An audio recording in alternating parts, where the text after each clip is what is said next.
Assalamualaikum dan salam sejahtera. Anda sedang menonton Bola Kita News.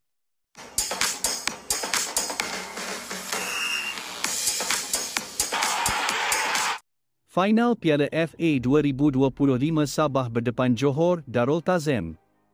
Ini dia perlawanan yang paling panas minggu ini. Tumpuan peminat bola sepak tempatan hujung minggu ini bakal terarah kepada final Piala FA antara JDT dan Sabah di Stadium Nasional Bukit Jalil bagi melihat destinasi seterusnya trofi bersejarah itu selepas ini.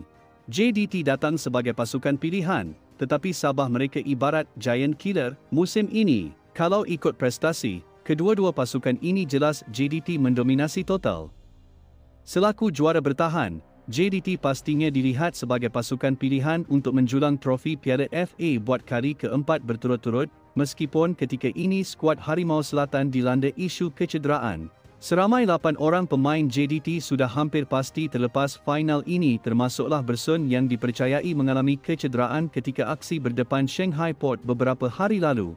Romel Morales terpaksa diketepikan akibat kecederaan, begitu juga dengan Bersun, Enzo Lombardo, Agar serta Arif Aiman juga alami hal yang sama, jelas Hisco Munoz ketika sidang media. Sementara itu Sabah mara ke final selepas menewaskan Selangor dalam drama penalti 5-4. Walaupun underdog, keyakinan pasukan Sabah kini sangat tinggi.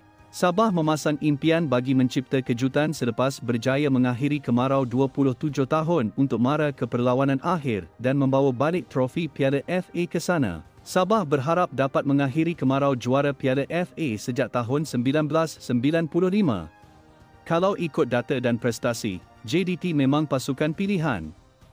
Namun bola itu bulat, perlawanan akhir sentiasa ada kejutan. Ramalan Bola Kita News perlawanan dijangka sengit JDT 2 Sabah 1.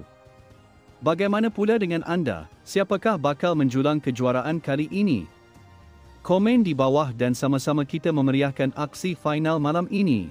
Sekian, itu sahaja ulasan untuk video kali ini. Teruskan bersama saluran YouTube Bola Kita News untuk ulasan berita harian bola sepak Malaysia terus kepada anda. Salam hormat dan Assalamualaikum.